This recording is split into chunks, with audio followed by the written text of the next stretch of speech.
Hey everyone, I just wanted to take some time today to clarify the situation with the Taken King and all the Year 1 rewards and the Collector's Edition rewards and all that kind of stuff. Bungie released an early weekly update yesterday to address the current situation, which is no longer the current situation anymore thanks to the changes that they've made. Luke Smith also offered an apology for the way the interview that he was in with Eurogamer came off to most people. As of right now, you have the following options for the Taken King.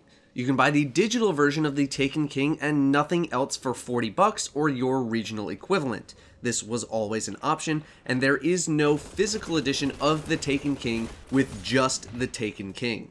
You can buy the Legendary Edition of the game, which is a physical copy of the game, for $60. This includes the original Destiny, Dark Below, House of Wolves, and Taken King, and is designed for new players or players who missed previous expansions who may want them.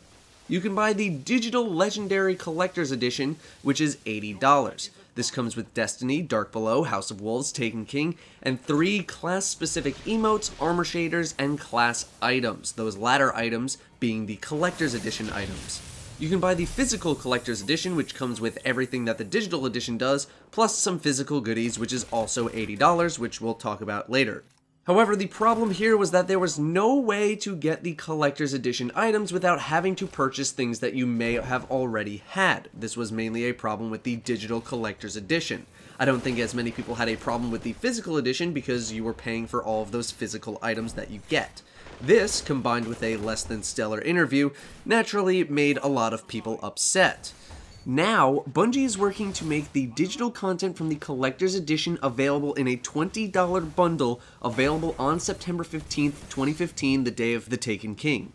If you buy a standalone version of the Taken King, or you already have, you'll be able to buy the digital items when they become available.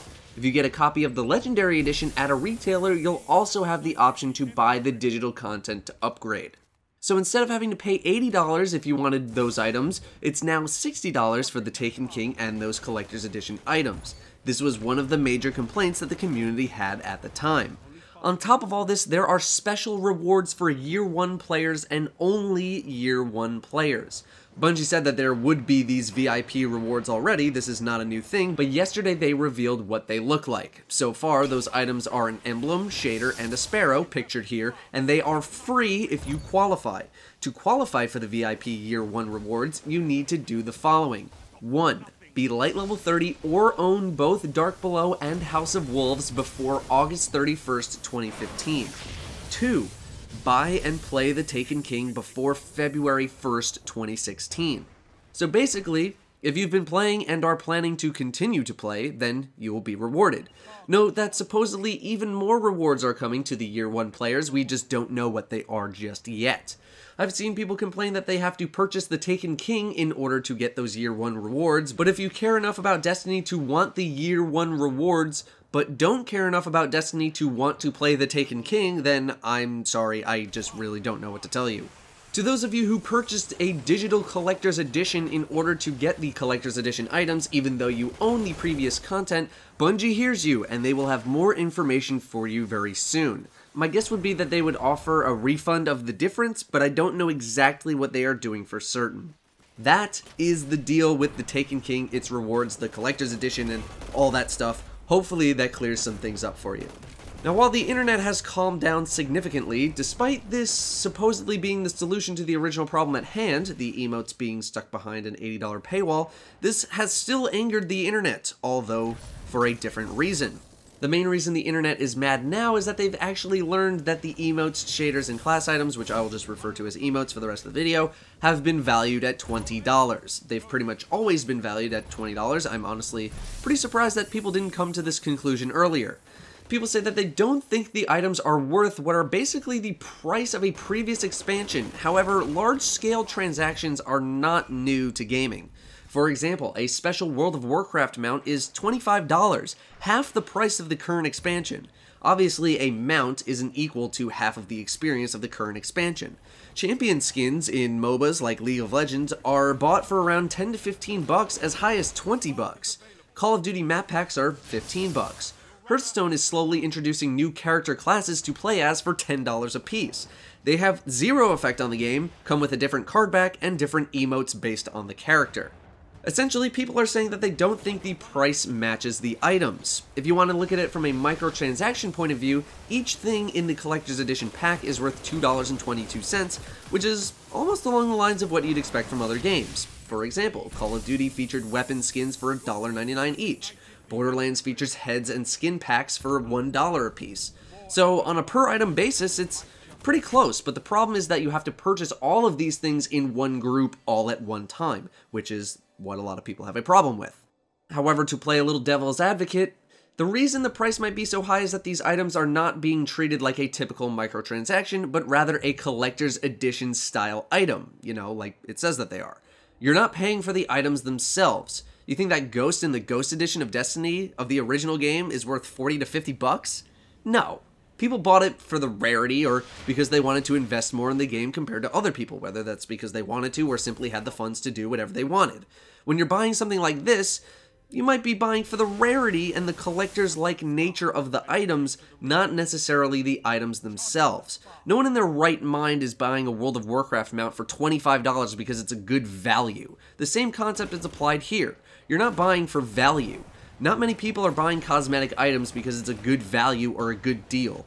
You're buying a $25 mount, a $10 Hearthstone character, a League of Legends champion skin because you really want that cool-ass looking mount champion skin because it looks awesome.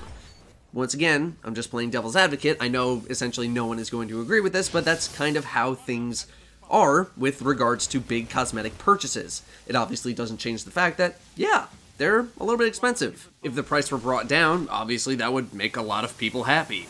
I'll put it this way. I can buy a 7-ounce filet mignon or 4 to 5 boxes of cereal. Now, based on the amount of food I'd be getting, obviously the cereal is better because it'll last longer.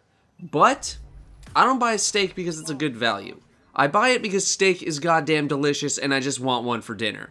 Maybe not the best metaphor in the world, but you can see where this devil's advocate position is coming from. Another argument that I've heard is that new players are able to get into the game now cheaper than Year 1 players were paying.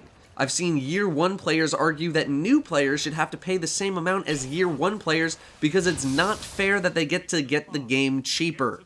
Now, I've been labeled an elitist many times in the past, and I wouldn't argue with that label too much, but that is some of the most elitist stuff I've ever heard. This lowered price point should not surprise anyone. Bungie and Activision would never get a new player into the Destiny world if the price point was kept the same.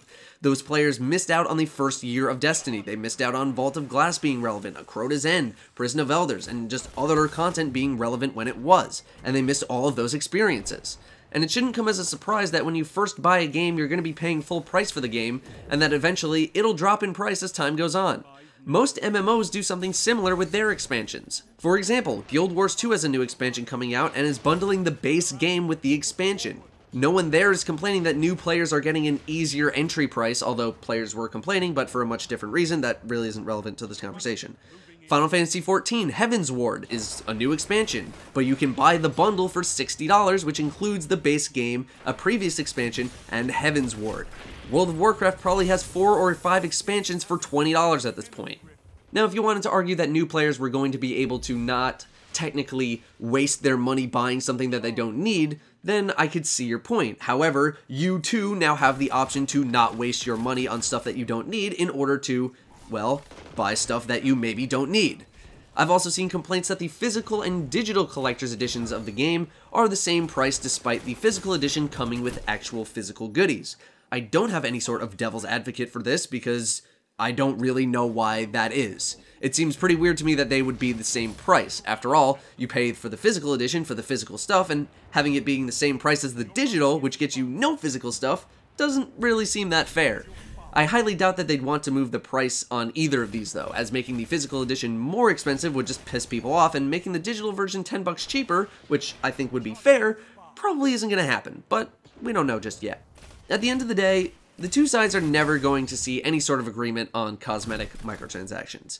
There is always going to be a market for cosmetic microtransactions because there are plenty of people willing to buy some of the bonus stuff for whatever their reasons might be. They like how it looks, they want to support the game, whatever. Then you have the much more vocal side of things, which says that things are too expensive. But most of the time, the response is always going to be the same. You don't need these items to play Destiny. They are strictly cosmetic. You will still enjoy the game the same way you have always enjoyed it, whether you have another shader or you don't. You'll get it or you won't. It all depends on how much you want the thing. If you want it, buy it. If you don't want it, then don't buy it. It's as simple as that. Cosmetic items in gaming have been around for a while now, and they would have just gone away if they weren't selling, but yet they are still around. I personally didn't place much value in Call of Duty map packs. I think I bought 2 in the years that they were available when I played. I've bought 1 League of Legends champion skin for a champion that I played a lot. I have no plans to buy a Hearthstone character plate. But I'm not upset that they're being sold because they don't have any impact on my gaming experience in those games.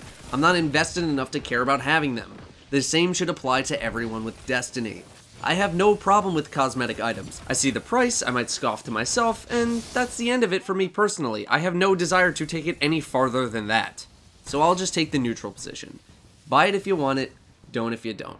Enjoy your game, we'll all enjoy the Taken King, and I'll see you guys next time.